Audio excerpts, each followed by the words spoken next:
Hello guys, আজকে আমরা এই ভিডিওর মাধ্যমে ইংলিশ গ্রামারের অত্যন্ত গুরুত্বপূর্ণ একটি জিনিস ভয়েস চেঞ্জ শিখতে চলেছি। তোমরা ভালো করে এই ভিডিওটি দেখো, আশা করি তোমাদের অনেকটাই তোমরা উপকৃত হবে।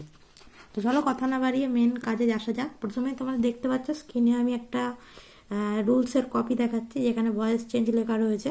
তোমাদের এই জায়গাটাকে দেখাই অ্যাক্টিভ ভয়েস মানে কর্তৃবাচ্য এবং প্যাসিভ ভয়েস মানে কর্মবাচ্য। এবার একটা লিস্ট দেওয়া রয়েছে, ভালো করে দেখো।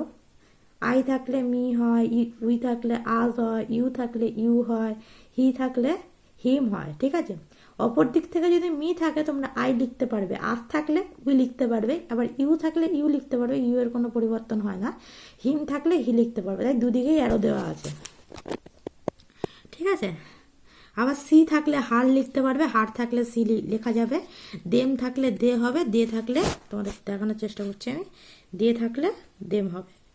এবার দেখো, আমরা ভয়েস চেঞ্জ করার সময় কিছু প্রিপজিশনের ব্যবহার করে থাকি, তো সেগুলো আজকে দেখাচ্ছি আমি। তো ভয়েস চেঞ্জ বেশিরভাগ ক্ষেত্রে আমরা বাই ইউজ করি। তো বাই কখন ইউজ করি, সেটা হচ্ছে সাবজেক্ট যদি প্রাণীবাচক হয়। ঠিক আছে, ফর লিভিং বিং দেখো লেখা রয়েছে,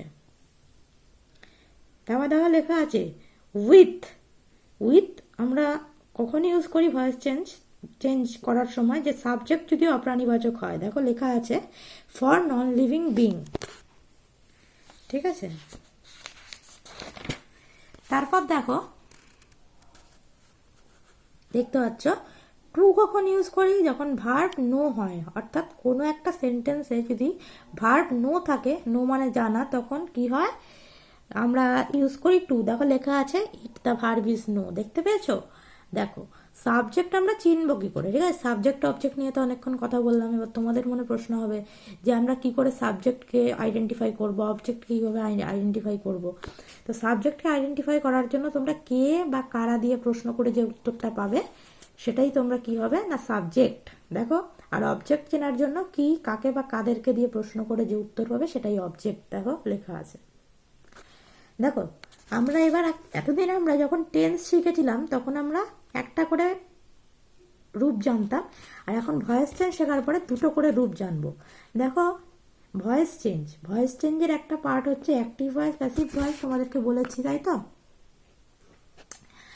দেখো অ্যাক্টিভের গঠন হচ্ছে সাবজেক্ট মানে কর্তা। ঠিক আছে, সাবজেক্ট মানে এখানে বিষয় নয়, সাবজেক্ট মানে কর্তা। আর ভার্বের ফার্স্ট ফর্ম মানে কি, প্রেজেন্ট ফর্ম যেটা, আর অবজেক্ট মানে কর্ম। প্যাসিভে দেখো ঠিক উল্টোটা হয়ে যায়, অবজেক্টটা ফার্স্টে আসে, তারপরে বি ভার্ব হয়, প্রেজেন্ট পাস্ট ফিউচার ভেদে am is are, was were বা শ্যাল বি উইল বি। তারপরে ভার্বের থার্ড ফর্ম বসে অর্থাৎ পাস্ট পার্টিসিপল ফর্ম, তারপরে এক্সট্রা বসে, তারপর প্রিপোজিশন বসে। ঠিক আছে, এক্সট্রা যদি থাকে বসাবে, নাহলে বসাবে না, ডাইরেক্ট প্রিপোজিশন বসাবে। যেমন একটা এক্সাম্পল দেখতে পাচ্ছ, তোমাদের দেখাই আমি। I right a letter, Bangla অর্থ হচ্ছে আমি একটি চিঠি লিখি। কে লেখে? আমি। এখানে যে কে দিয়ে প্রশ্ন করলাম, করে যে অ্যান্সারটা পেলাম সেটা হচ্ছে সাবজেক্ট। দেখো আমি দেখিয়ে দিয়েছি। ঠিক আছে, আবার আমি একটি চিঠি লিখি, আমি কি লিখি? একটা চিঠি। তাহলে একটা চিঠি কি, এটা হচ্ছে অবজেক্ট। কি করে, এই যে কি, কাকে বা কাদের দিয়ে প্রশ্ন করে যে অ্যান্সার পেলাম এটাই হচ্ছে অবজেক্ট, আমরা আগেই বলেছিলাম তাই তো। এবার দেখো এখানে যখন আমরা এটাকে প্যাসিভ করছি, a letter is written by me. ঠিক আছে, একটা চিঠি আমার দ্বারা লেখা হয়। কি কি লেখা হয় আমার দ্বারা? একটা চিঠি। তাহলে এ লেটার, এটা একটা অবজেক্ট তাই তো, অবজেক্টটা আগে এলো তাই তো নিয়ম অনুসারে। দেখো দেখতে পাবে। দেখো তারপরে দেখো অবজেক্টের পরে আমি যারের মধ্যে কোনটা বসবে এখানে, সেটা কিন্তু ডিপেন্ড করে অবজেক্টের উপর। ঠিক আছে, অবজেক্ট সিঙ্গুলার হলে ইজ, আর অবজেক্ট প্লুরাল হলে আর। আর যদি অবজেক্ট যদি ফার্স্ট পার্সন হয় তাহলে এম। ঠিক আছে, তো লেটার হচ্ছে থার্ড পার্সন সিঙ্গুলার, তাই হচ্ছে ইজ। এ লেটার ইজ, তারপরে কি বলা হয়েছে, ভার্বের থার্ড ফর্ম। দেখো তোমাদের আরেকবার দেখাই, দেখো ভার্বের থার্ড ফর্ম না, এখানে দেখো ভার্বের থার্ড ফর্ম বসানো হয়েছে। তারপর কি বলা ছিল, এক্সট্রা। এখানে এক্সট্রা কিছু আছে নেই। তারপরে প্রিপোজিশন বসাতে বলেছিল, দেখো প্রিপোজিশন আমরা বসিয়েছি তো, ভাই বসিয়েছি তাই না। কেন? আমার দ্বারা লেখা হয়, আমি কে, প্রাণীবাচক তো, তাই কারণে বাই বসিয়েছি। আর আই থাকলে মি হয়। দেখো তোমাদের রুলস আমি আগের পারোতেই দেখিয়েছিলাম, দেখো তোমাদের আরেকবার আমি দেখিয়ে দিচ্ছি, তোমরা ভালো করে দেখে নাও। দেখো আই থাকলে মি হয়, দেখেছো? আর মি থাকলে আই হয় কিন্তু। হ্যাঁ দেখো, দেখো এখানে তাই করা হয়েছে, কি সুন্দর করে আমি বুঝিয়ে দিয়েছি না? বেশ। দেখো তারপর দেখো নেগেটিভ সেন্টেন্স, এটা হচ্ছে অ্যাসার্টিভ সেন্টেন্স, হ্যাঁ বাচক। না বাচককে কি করে করবে? সেম, দেখো লেখা আছে we do not help him, আমরা তাকে সাহায্য করি না। এবার কে করে না? আমরা। এবার দেখো কে বা কারা দিয়ে প্রশ্ন করলে যেটা পাই সেটা হচ্ছে সাবজেক্ট হলো। তারপরে কি দেখো, ডু নটটা হচ্ছে একটা নেগেটিভ ওয়ার্ড, ঠিক আছে। আর হেল্প হিম মানে কি? তাকে সাহায্য। কাকে? তাকে। হিম, এটা হচ্ছে অবজেক্ট। এবার দেখো হিমটা হি হয়েছে, কি বলেছিলাম? হিম থাকলে হি হয় বলেছিলাম তো। দেখো তোমাদের আরেকবার আমি দেখিয়ে দিচ্ছি, বারংবার দেখাচ্ছি কেন?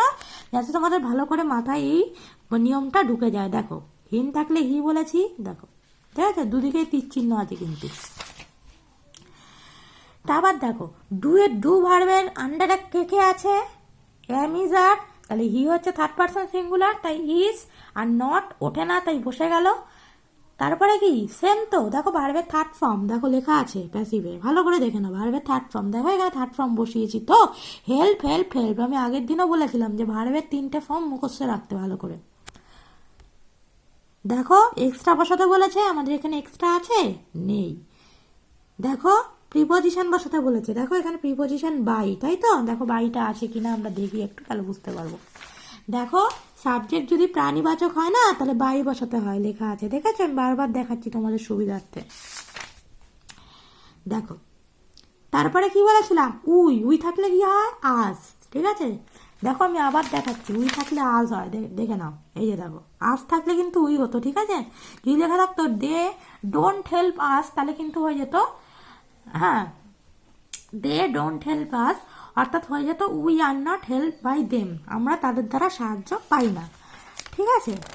আজ থাকলে কিন্তু উই হতো, উই থাকলে আজ হয়, যেটা বলেছি দেখো তাই আছে না? বেশ,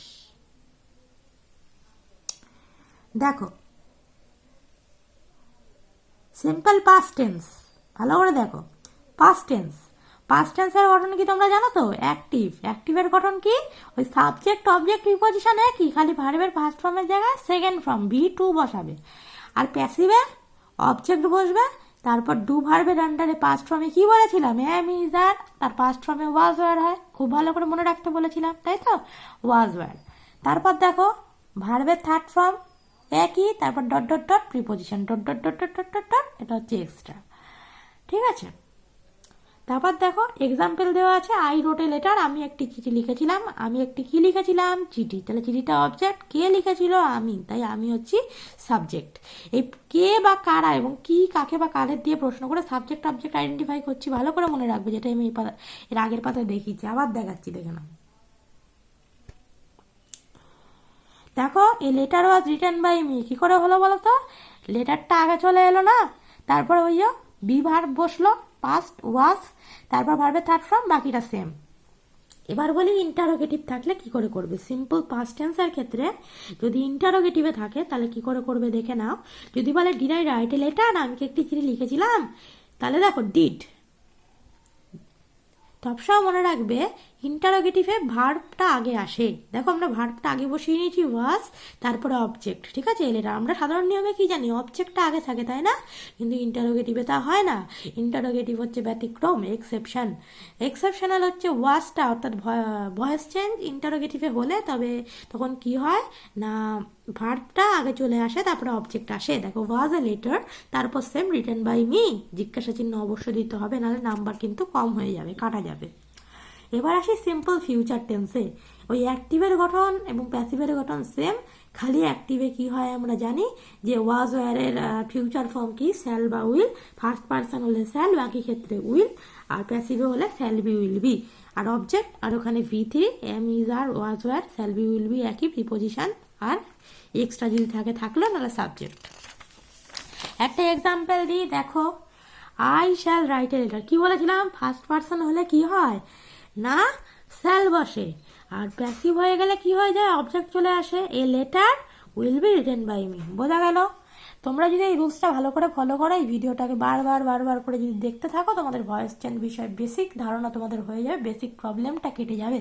আর আমি যেভাবে বলছি সেভাবে যদি তোমরা ফলো করো, আমার চ্যানেলটাকে ভিডিওটাকে ভালো করে ফলো করো, এরকমই ইন্টারেস্টিং ভিডিওগুলো তোমরা পাবে, যেগুলো তো তোমাদের পরীক্ষার সময় অনেকটা কাজে লাগবে। আশা করছি তোমাদের ভিডিওগুলো ভালো লেগেছে। ভিডিও ভালো লাগলে অবশ্যই কি করো, একটা লাইক করে দাও, আর কোনো কিছু বলার থাকলে কমেন্ট করো, আর বন্ধুদের সঙ্গে প্রচুর শেয়ার করো এই ভিডিওগুলো, কারণ এই ভিডিওগুলো অত্যন্ত গুরুত্বপূর্ণ। আর ইংলিশ গ্রামার তো খুবই ইম্পর্টেন্ট, বর্তমান যুগে ইংলিশ ছাড়া কিছু হয় না, তো খুবই ইম্পর্টেন্ট, আমি বলে দিলাম। ভিডিও আজকে এখানে শেষ করছি। তোমরা সকলে ভালো থেকো বন্ধুরা। যদি এই ধরনের ভিডিও প্রয়োজন হয় আমাকে কিন্তু কমেন্ট করে জানিয়ে দেবে।